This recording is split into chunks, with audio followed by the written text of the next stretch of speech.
Hello बच्चों। काफ़ी सारे टाइम से बच्चों का मैसेज आ रखा था कि सर जेई 2024 वाले बच्चों के लिए कोई स्ट्रेटजी बतानी हो सर अभी बता दीजिए, कोई बात करनी हो अभी कर लीजिए, अभी तो फिर भी टाइम है, बाद में तो टाइम नहीं बचेगा, फिर तो हम कुछ कर भी नहीं पाएंगे। सो मुझे लगा कि this is the most appropriate time कि to talk to you guys, क्योंकि बाद में ऑब्वियस बात है कि अगर अक्टूबर दिसंबर में अगर पहुंच जाएंगे तो अक्टूबर नवंबर के आसपास पहुंच जाएंगे, उसके बाद तो बेटा ठीक है ना। बहुत ज़्यादा बच्चा अपने अंदर चेंज नहीं कर पाएगा। अभी डिस्कस कर लेते हैं कि हमें अगले 5 महीने को 6 महीने को किस तरह से प्लान करना चाहिए कि हम बेस्ट अपना रिजल्ट ला पाएँ। वो बेस्ट हर बच्चे का अलग अलग हो सकता है। किसी बच्चे का ऑफकोर्स बेस्ट हो सकता है 100 रैंक, किसी बच्चे का 10,000 रैंक और किसी बच्चे का 25,000 रैंक भी हो सकता है। बट अगर वो इस अगले 5-6 महीने को अगर अच्छे से यूज़ करेगा तो बहुत ही अच्छे से अपने रिजल्ट ला सकता है और अच्छी NIT, IIIT और ऑफकोर्स इवन IIT भी वो इंश्योर कर सकता है। I have few points to make and मैं ऐसा चाहता हूँ कि तुम लोग सारे के सारे इन पॉइंट्स को इत्मीनान से सुनो और इनको फिर फॉलो भी करो, क्योंकि सुनते सभी हैं, है ना। अप्लाई तो सिर्फ उससे 2-3% लोग ही करते हैं, इसलिए सक्सेस रेट भी सिर्फ उससे 2-3% ही रहती है। Everyone knows that what to do, very few people know that कि हाउ टू डू। ठीक है, so I really hope that कि मैं जो आपको बता रहा हूँ उसमें मेरा टाइम वेस्ट नहीं होगा, बल्कि आप उस सारी बातों को ध्यान रखोगे और उनको अपनी लाइफ में इंप्लीमेंट करने की कोशिश करोगे। सबसे पहली बात, सबसे इंपॉर्टेंट बात, मतलब मुझे कोई डाउट नहीं इस बारे में कि अगर किसी बच्चे को जेई 2024 के अंदर अच्छी रैंक लानी है तो उसे पहले अटेम्प्ट को ही टारगेट करना चाहिए, जो जैन के लास्ट में होगा या फिर फेब के पहले वीक में होगा, उसी अटेम्प्ट को ही टारगेट करना चाहिए। दूसरा अटेम्प्ट जो अप्रैल में होगा वो बहुत कॉम्पिटिटिव होगा। आपकी जो परसेंटाइल आनी है अच्छी, आपकी जो रैंक आनी है अच्छी, वो जनवरी अटेम्प्ट के अंदर ही ले आओ बस। अगर उसमें एक बार परसेंटाइल अच्छी आ गई, उसके बाद तो तुम अपने आप एक ऑटो पायलट मोड में रहोगे। उसके बाद तो तुम सिर्फ और सिर्फ एडवांस की प्रिपरेशन करोगे और फिर एडवांस में भी रैंक अच्छी आएगी, एडवांस में भी रैंक जो है वो हाफ या 1/3 हो जाएगी। लेकिन दिमाग में क्लैरिटी रखो कि तुम्हारा जो एग्जाम है वो जैन के लास्ट वीक में या फिर फेब के पहले वीक में, दैट्स इट। तो हमेशा टारगेट पहले अटेम्प्ट को ही रखो। मैं आपको कन्विंस कर पाऊँ इस बात के लिए कि जनवरी का जो पहला अटेम्प्ट है, मतलब जेई मेन का जो पहला अटेम्प्ट जो जैन के लास्ट वीक या फेब के पहले वीक में होगा, वो आसान क्यों है इस बात के लिए बेटा मैंने 2023 के जो 12 शिफ्ट थी उसमें 99 परसेंटाइल कितने कितने मार्क्स पे आया था वो मैं लिख के आया हूं। 166 सारे मार्क्स बेटा 300 में से हैं।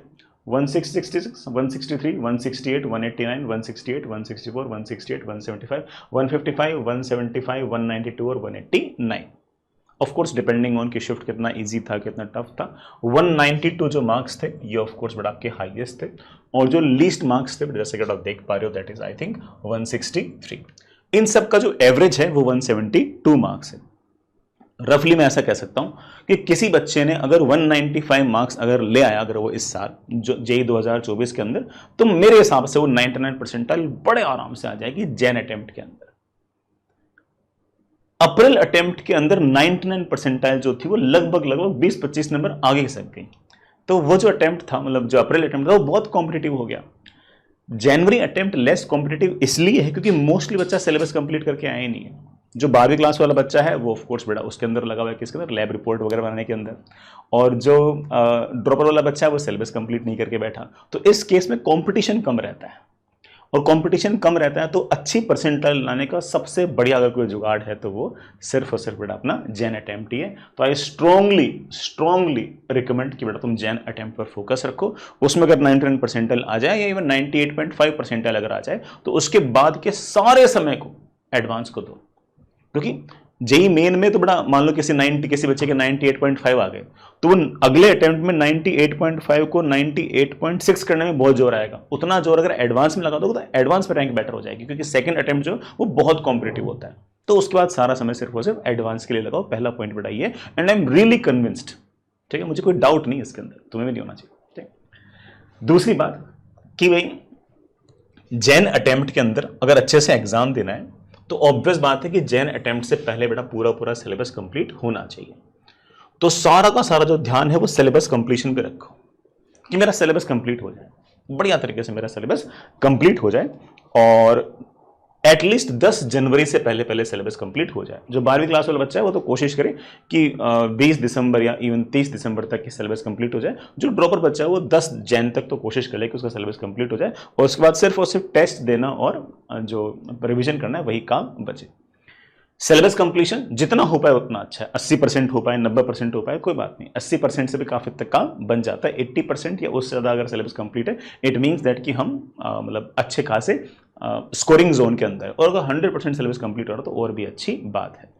आप जहां कहीं पढ़ रहे हो वहां मान लो कि अगर आपको ऐसा लगे कि मैं तो ऑफलाइन कोचिंग के अंदर पढ़ रहा हूं और सिर्फ 10 जैन तक तो मेरा सिर्फ और सिर्फ 60% सिलेबस ही कंप्लीट हो पाएगा, तो जो बाकी का 20-30% सिलेबस है, चलो 100% नहीं हो पा रहा कोई बात, लेकिन अगर आपको लगता है कि मैं 80% कर लूँ तो बाकी 20% जो सिलेबस है वो आप बेटा ऑनलाइन वाले मोड से कंप्लीट कर ले। ठीक है, सिलेबस कंप्लीट करते ही आपकी जो रैंक है वो अचानक से ड्रास्टिकली इंक्रीज हो जाएगी, क्योंकि जेई ऐसा नहीं कि बहुत ही टफ सवाल पूछ रहा है, बहुत ही प्रोसीजरल सवाल पूछ रहा है, जो क्लास में पढ़ाते हैं वही सवाल पूछ रहे हैं। तो आप तो सिर्फ सिलेबस कंप्लीट करने पर फोकस रखो और एक एडिक्वेट प्रैक्टिस करो। मैं प्रैक्टिस पे आऊंगा, but syllabus completion is extremely important. और 10th जैन जो है वो आपका लास्ट टाइम होना चाहिए सिलेबस कंप्लीशन के लिए। और 80% सिलेबस अगर कंप्लीट है 10 जनवरी तक तो मान के चलो कि आप टॉपर्स के अंदर हो। ठीक है, और अगर 100% सिलेबस कंप्लीट है फिर तो मतलब बिल्कुल मामला चिल है, कोई दिक्कत नहीं है, बहुत ही अच्छी रैंक आनी तय है। दूसरी बात देखा है ना, ये थोड़ा सा मतलब साइकोलॉजिकल है कि डोंट बी ए परफेक्शनिस्ट। अब क्या होता है कि बच्चों की आदत होती है कि वो परफेक्शनिस्ट बनने की कोशिश करते हैं। तुम 11th-12th क्लास में परफेक्शनिस्ट बन पा रहे थे, इस कारण से कि बच्चों को ड्रॉप लेनी पड़ रही है, तो एटलीस्ट वाली गलती वापस से मत करो। जो 12वीं क्लास में बच्चा उसको भी बोलूंगा ज्यादा परफेक्शनिस्ट बनने की जरूरत नहीं है।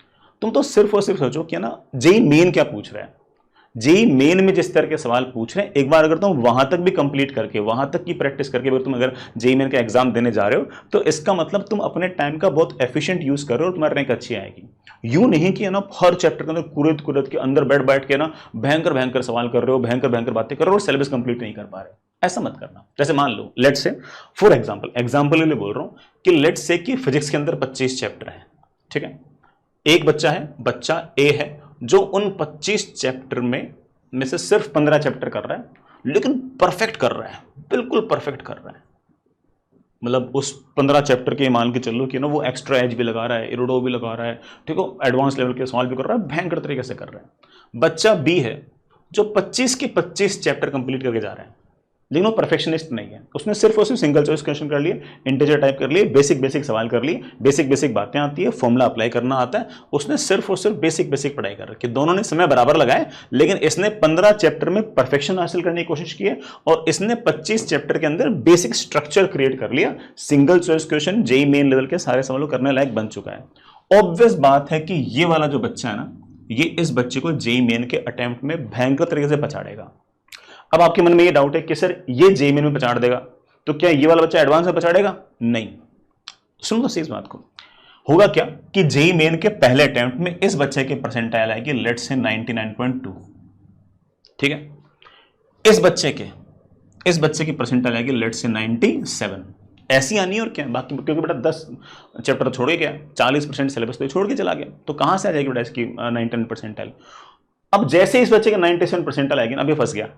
अब ये ना इधर का रहा ना उधर का, ना ये जेईई मेन का रहा ना एडवांस करा, भले ही इसने परफेक्शन हासिल कर रखा हो लेकिन इसकी स्ट्रेटेजी गलत थी।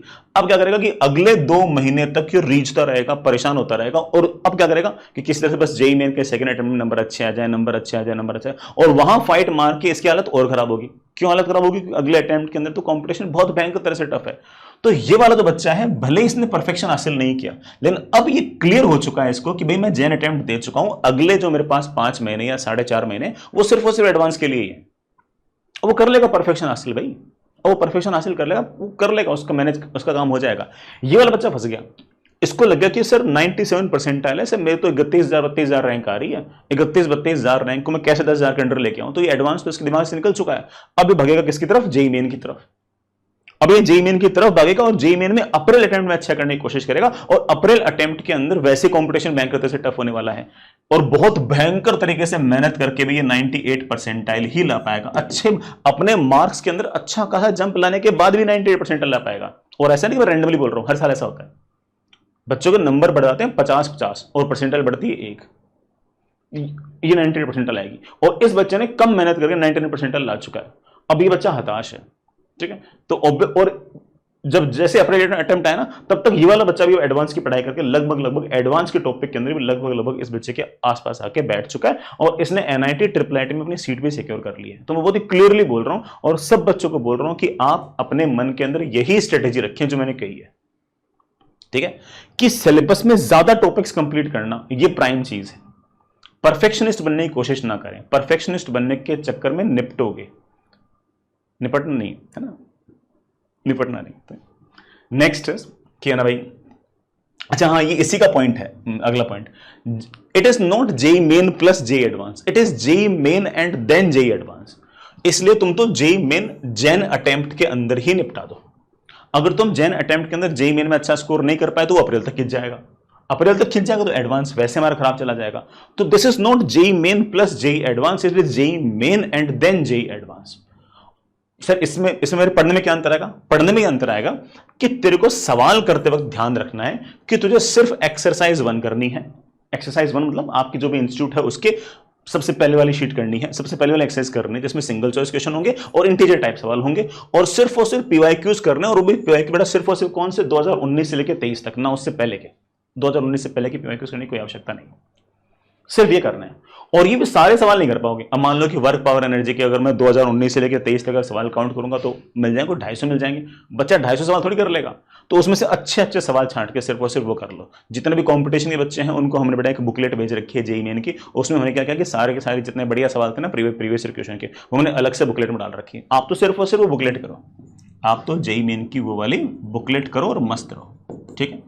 बाकी बच्चा जो है वो तो बड़ा ऑफ कोर्स 200 सवाल करेगा ही, उसके पास तो ऑप्शन नहीं है। लेकिन जो कंपटीशन वाले बच्चे हैं उनके लिए हमने उन 200 सवालों के अंदर से 30 सवाल ऐसे छांट कर पहले से निकाल रखे हैं जो नॉन रिपीटेटिव है, नॉन एब्सर्ड है, और जिसमें सबसे ज्यादा नंबर ऑफ कॉन्सेप्ट्स कवर होते हैं वो सारे सवाल हैं। तो आप तो ये 30 करो।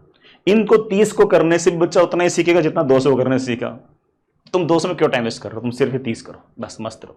बाकी बच्चे बेटा वो 200 के 200 करना चाहे कर सकते हैं। बाकी हमने बेटा ये वाले जो बुकलेट है हमने शायद ना अमेजन पे डाल रखी, वहां से लेना चाहो ले सकते हो, ऐसे नॉमिनल सी प्राइस है, ठीक। समझ गए इस बात को? तो बड़ा ये चीज इंपॉर्टेंट है, पढ़ते वक्त ध्यान रखें कि बहुत ज्यादा एक्सरसाइज 2, एडवांस की पीवाईक्यूज, बहुत टफ सवाल, इरोडो, फला book, black book, purple book, इन सब बातों में एक बार टाइम वेस्ट करने की आवश्यकता नहीं है। सिंपल सीधा सा पार्ट पढ़ो, लेक्चर अटेंड करो, लेक्चर अटेंड करने के बाद फटाक से exercise 1 single choice question integer type करो और मूव ऑन करो, फास्ट चलो, आगे बढ़ो, वहीं खड़े मत रहो। वहीं खड़े रहोगे ना सिलेबस होगा 50%। और जिन टॉपिक तो छोड़ के आएगा ना उनके बिल्कुल फ्लैट सवाल पूछेंगे, बेटा बीटा माइनस टीके का मास टीके का फॉर्मूला बता क्या होगा, ठीक है। सेमीकंडक्टर के अंदर एन टाइप क्या होता है, पी टाइप क्या होता है, एन टाइप में चार्ज कैसा होता है, पी टाइप में चार्ज कैसा होता है, सिंपल सवाल पूछ लेंगे। ट्रांजिस्टर के अंदर है ना तुम ट्रांजिस्टर पढ़ के नहीं आओगे और सिंपल सवाल पूछ लेंगे, करंट एम्प्लीफिकेशन का फॉर्मूला क्या होता है। अगर पहली बार ट्रांजिस्टर पढ़ते तो करंट एम्प्लीफिकेशन ही पढ़ते, लेकिन पढ़ के नहीं गए। तो तुम 50% सिलेबस कंप्लीट करके आओगे परफेक्शन के साथ, या 100% सिलेबस कंप्लीट करके आओगे बिल्कुल बेसिक। तो कौन सा फायदा होगा? 100% सिलेबस कंप्लीशन, सिर्फ एक्सरसाइज 1 और पीवाईक्यू, बस कोई सवाल नहीं छूटेगा, एक सिंगल सवाल नहीं छूटेगा। और अगर मान लो कि सिंगल सवाल भी अगर तुम्हारा छूट गया तो मान के चलना कि उस टाइम पर सिंगल सवाल छोड़ने पर भी 100% आएगी। I am so sure about that.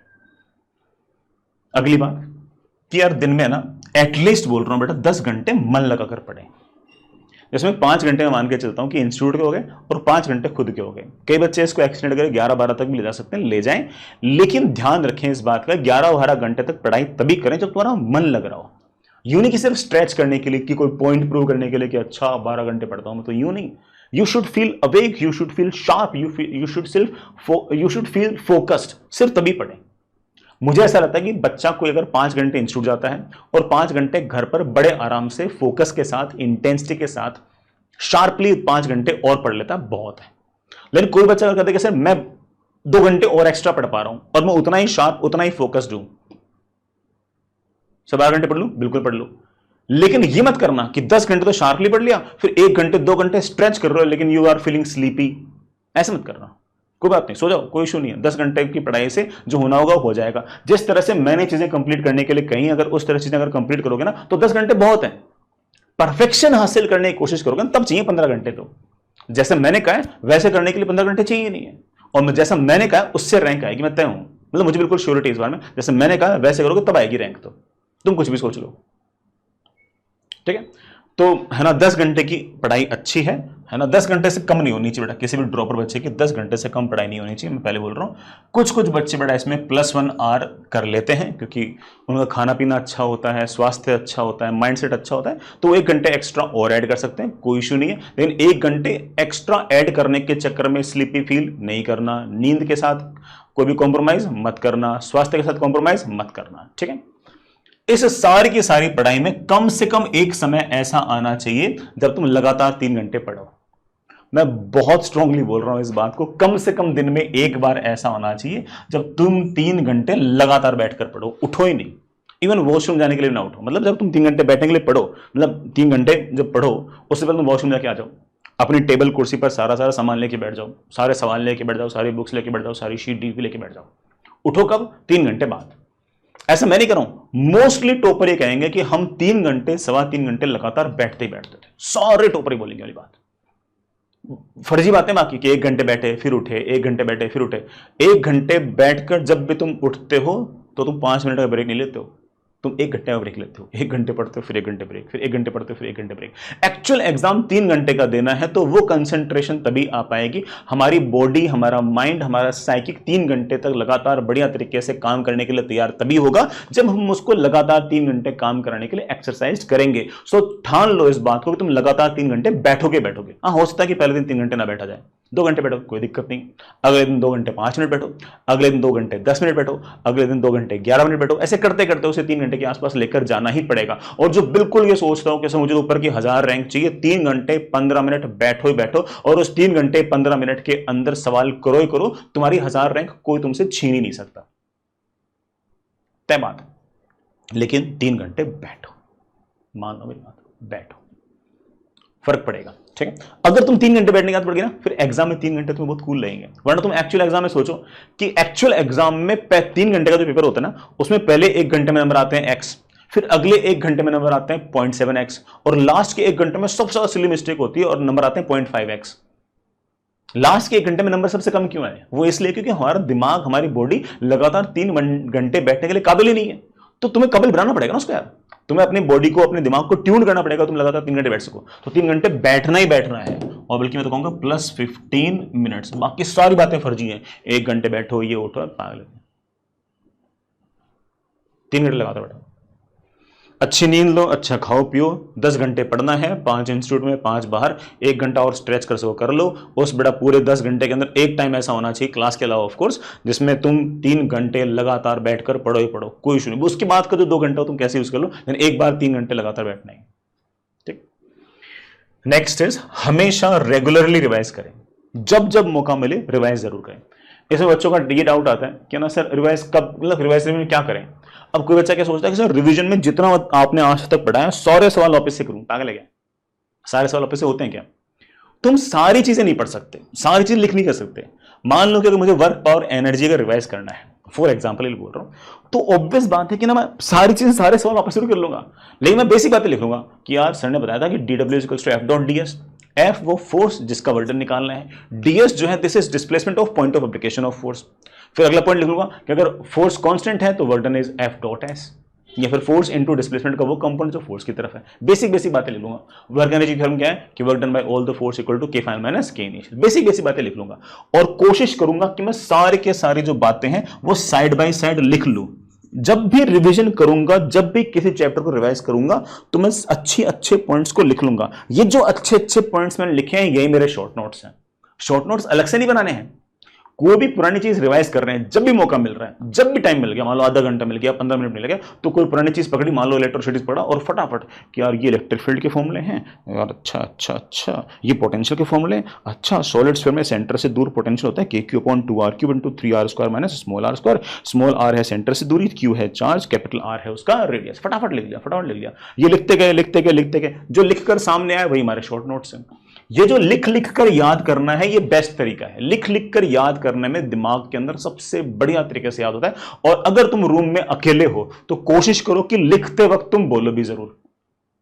मान लो तुम रूम में अकेले हो, कोई रूममेट नहीं है, ठीक है, तो ऐसे लिखो V इज इक्वल्स टू, मतलब लिखो भी ऐसे और साथ साथ बोलो भी, V is equals to KQ/2R³ × 3R² minus small r²। K है ऑफ कोर्स बड़ा आपका कांस्टेंट, Q है चार्ज, ये बोलो। नीचे वाला आर जो है कैपिटल आर है वो रेडियस है, ऊपर वाला जो कैपिटल आर है वो रेडियस है, माइनस स्मॉल आर स्क्वायर है, ये स्मॉल आर क्या है, सेंटर से दूरी है। मुझे सेंटर पर पोटेंशियल निकालना है, साइड में लिख दो स्मॉल आर इक्वल टू 0। जैसे जैसे लिख रहे हो वैसे वैसे बोलते भी रहो, लिखोगे बोलोगे तो बड़े आराम से सारे सेंसेस काम करेंगे और फटाफट सारी की सारी चीजें याद होंगी।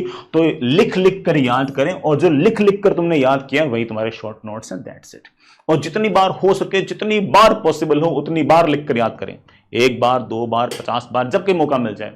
अचानक से 20 मिनट खाली पड़े हैं, कोई कुछ नहीं समझ आ रहा क्या करें, क्या करो, शुरू हो जाओ, रेक्टिलिनियर मोशन से स्टार्ट हो जाओ, लिखते रहो लिखते रहो लिखते रहो लिखते रहो लिखते रहो। कभी कभी ये भी करो कि है ना, क्लास नोट्स को हटा दो, खुद ही याद करो। क्लास नोट्स को हटा दो, क्लास नोट्स से देख देख मत याद करो, खुद ही सोचो कि यार काइनेमेटिक्स में पहले दिन क्या पढ़ाया था। पहले पढ़ाया था सर ने कि डिस्प्लेसमेंट क्या है, एवरेज वेलोसिटी क्या है, एवरेज डिस्प्लेसमेंट क्या है, सॉरी एवरेज स्पीड क्या है, फिर एक्सेलरेशन क्या है, फिर अगर एक्सेलरेशन कांस्टेंट है तो S equals to UT plus half AT square, V equals to U plus AT, सारे फॉर्मूले खुद ही लिख लो। फिर चेक करो कि क्या सर ने जितनी सारी चीज़ें पढ़ाई थी मैंने सारी लिख ली क्या। Ground to ground projectile motion में ये हुआ था, प्रोजेक्शन फ्रॉम टावर में ये हुआ था, इक्वेशन ऑफ ट्रैजेक्टरी ये थी। बिना कॉपी खोले सारी चीजें खुद लिखने की कोशिश करो, फिर चेक करो कौन सी मिस हुई।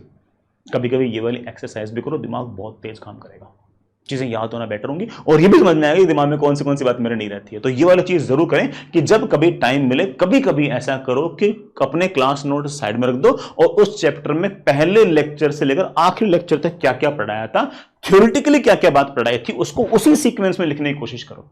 फिर चेक करो कि तुमसे कौन सी चीज मिस हुई। जो चीज मिस हुई है वो सारी चीज वही है जिसमें तुम्हें दिक्कत है, तो पता लगे ना कौन सी दिक्कत है। ठीक, ये वाला काम जरूर करें। अगला काम कि यार कभी भी ना, देखो तुम में से बहुत सारे बच्चे ऐसे होंगे, वो इतने मक्कार होंगे, वो कहेंगे कि सर मैं अभी तो है ना सिलेबस कंप्लीट कर लेता हूं, और फिर क्या होगा कि मैं ना जनवरी में जाके ना बहुत सारे टेस्ट दूंगा, रोज ही टेस्ट दूंगा, फिर मैं फोड़ दूंगा और फिर मैं ना NIT त्रिची चला जाऊंगा। ऐसा नहीं होता, ऐसा नहीं होता। मैं आज ही बोलता हूं, जो बच्चा आज के दिन अपने इंस्टीट्यूट के टेस्ट मिस कर रहा है, जो बच्चा आज के दिन अपने इंस्टीट्यूट के टेस्ट नहीं दे रहा, उनमें से कोई बच्चा अपनी पोटेंशियल के हिसाब की रैंक नहीं ला पाएगा, नहीं ला पाएगा, नहीं ला पाएगा। That's it. ये जो तुम कह रहे हो ना कि सर मैं है ना सिलेबस कंप्लीट करने के बाद रोज टेस्ट दूंगा, तुम नहीं दोगे, तुम नहीं दोगे। तुम आज बहाना बना रहे हो कि तुम ये वाला काम आज के 4 महीने बाद करोगे, तुम 4 महीने बाद फिर से बहाना बनाओगे कि ये वाला काम तुम सेकेंड अटेम्प्ट के लिए करोगे, फिर तुम ये वाला बहाना बनाओगे कि यही वाला सेम काम मैं 4 साल बाद गेट के एग्जाम में करूंगा। तुम कुछ ना कुछ बहाना बनाते रहोगे, ये चलता रहेगा तुम्हारे साथ। ठीक है, तो मैं आज ही कह रहा हूं कि जो भी तुम्हारे इंस्टीट्यूट में टेस्ट हो रहे हैं उस टेस्ट को कभी मिस मत करना। अगर तुम्हें किसी ढंग के कॉलेज के अंदर ढंग की ब्रांच चाहिए तो, अगर नहीं चाहिए तो ऑफकोर्स मिस कर सकते हो, उसमें कोई दिक्कत नहीं।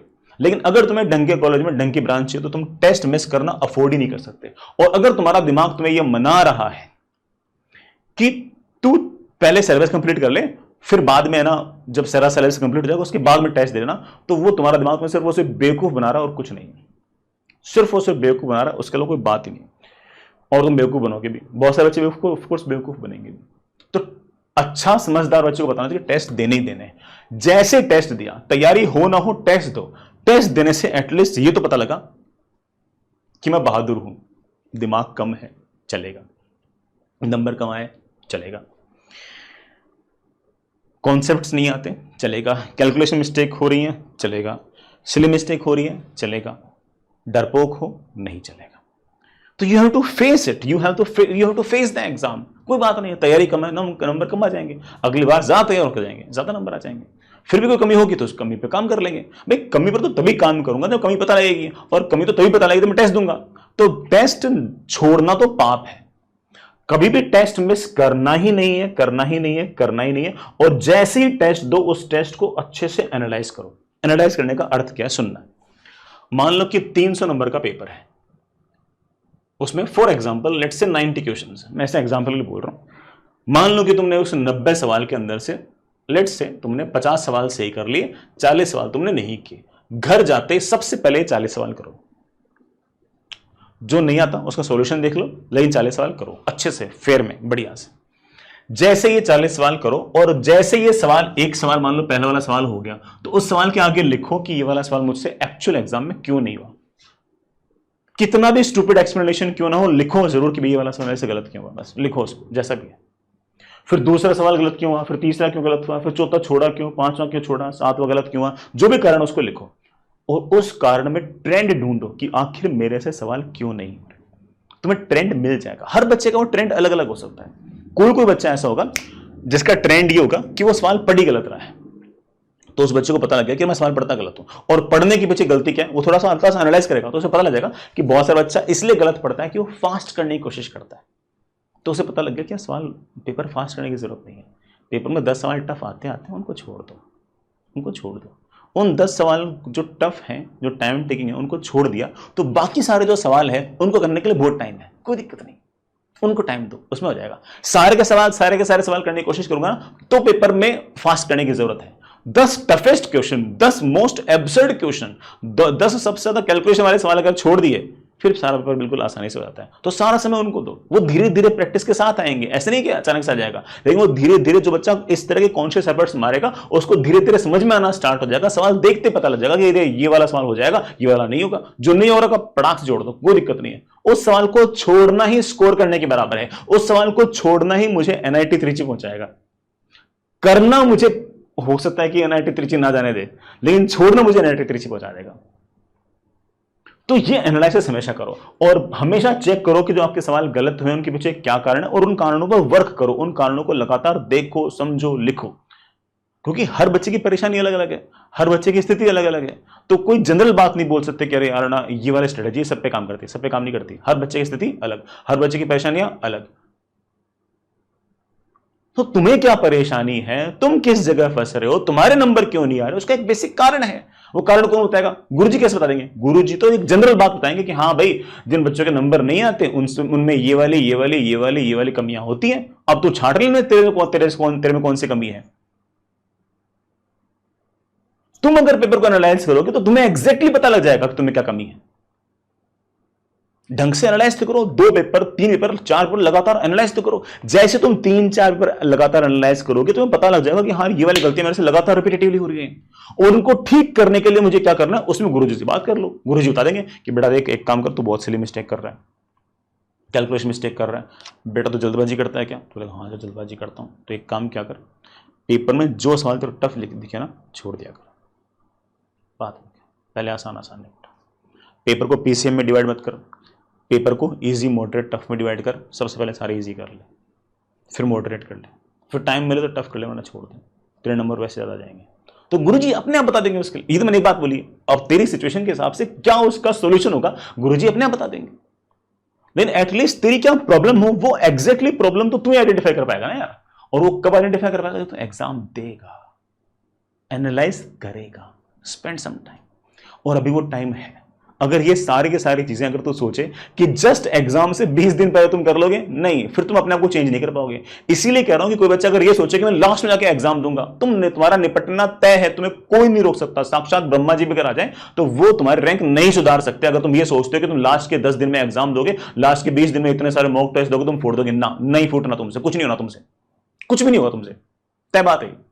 जो बच्चा अब से टेस्ट देगा और हर टेस्ट में भले नंबर कम आ जाए, वो एनालाइज करेगा, सिचुएशन को एनालाइज करेगा, अपनी कमियों पर काम करेगा, वो बच्चे के पास टाइम है भाई अपने आप को चेंज करने के लिए। 5 मिनट पड़े उसके पास चेंज करने के लिए, वो उन कमियों पर काम कर लेगा, फिर से काम बन जाएगा। तो हमेशा टेस्ट को एनालाइज करें। और कोई बच्चा अगर ये सोच रहा है कि सर मैं जैन में या फिर दिसंबर के एंड से टेस्ट देना स्टार्ट करूंगा, मैं उन सारे बच्चों को आज ही बोल देता हूँ, sorry to say that, but बेटा आपको अपने क्षमताओं के हिसाब से आपको चीजें नहीं मिलेंगी।